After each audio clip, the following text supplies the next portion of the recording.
तो हुआ ना ध्यान।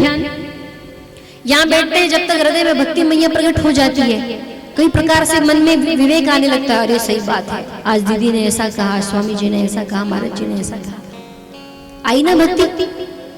और विवेक जब होने लगता है, सही बात कही, देखो ऐसा नहीं वैसा होता है, ज्ञान भी प्रकट हो गया।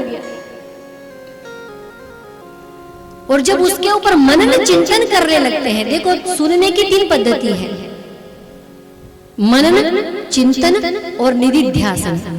जो सुना है उस पर चिंतन करो, मनन करो। सही बात है, अरे वो आत्मदेव कोई था ही नहीं। सच तो ये है कि जो कथाएं हैं जो हम पर ही सब बनी हुई है। हम जब अब चले जाएंगे, कोई विशेष व्यक्ति होता है, जन्म लेकर के जब चला जाता है, तो उसी की हम जीवन कथा सुनाते हैं, तो वो आत्मदेव हम ही है। वो धुंधकारी हमारा मन है, वो गोकर्ण वो हमारा विवेक है, और वो धुंधली हमारी बुद्धि है। ये सुनने के बाद ये मनन किया जाए, फिर उस पर चिंतन किया जाए, सही बात है। धीरे धीरे फिर क्या किया जाए, उसका निधिध्यासन किया जाए, धीरे धीरे अपने आचरण में लाया जाए उसे। और आचरण में जब हम धीरे धीरे लाने लगते हैं, तो हमारे ये विष से भरा हुआ, दुख से भरा हुआ जीवन है ना, वो सुखमय होने लगता है, सुगंधित फूल की तरह महकने लगता है। इसलिए भागवत है। प्रेम से कहिए जय श्री राधे।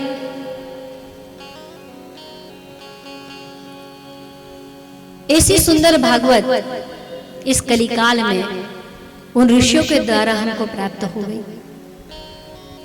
लेकिन महात्म्य में ये बात भी कही गई है कि ये इतना कलिकाल कलुषित है कि धीरे धीरे जो नाम की महिमा है, इस कथा की महिमा है ना जी, वो भी धीरे धीरे नष्ट होने लग जाएगी।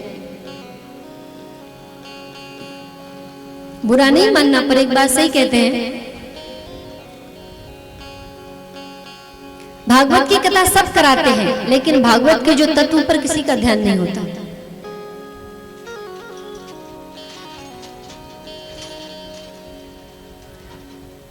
अब देखो कलिकाल में कहा है हरे राम राम राम हरे हरे के माध्यम से व्यक्ति भवसागर से तर जाता है। कितना सरल मार्ग है। आप काम करते करते भी कर सकते हो, दुकान चलाते चलाते भी ले सकते हो, खेत में हल चलाते चलाते भी ले सकते हो, नहाते नहाते भी ले सकते हो।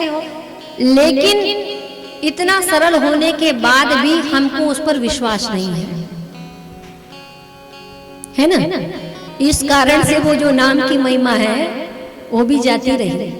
और अभी तो बहुत कुछ अच्छा देखने के मिल रहा है, और 10 साल चले जाने दीजिए, जीवन मुश्किल हो जाएगा।